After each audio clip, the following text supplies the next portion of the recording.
बऱ्याच विद्यार्थ्यांना वाटतं की आपले 12th बोर्डाचे मार्क्स ते इम्पॉर्टंट नाहीयेत. पण तुम्हाला माहीत आहे का, ज्यावेळेस तुम्हाला IITला ॲडमिशन घ्यायचं असेल, त्यावेळेस तुम्हाला बोर्डाच्या परीक्षेमध्ये 75% मार्क्स असणे कंपल्सरी आहे. चला तर मग रिॲलिटी क्लिअर करूया.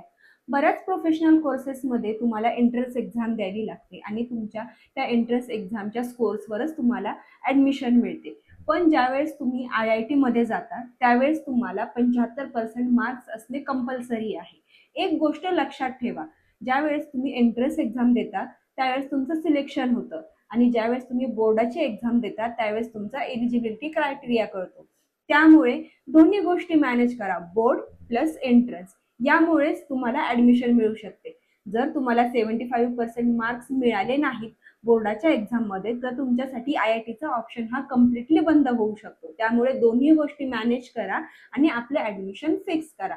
अशाच प्रॅक्टिकल गाईडन्ससाठी आजच आमच्या पेजला फॉलो करा.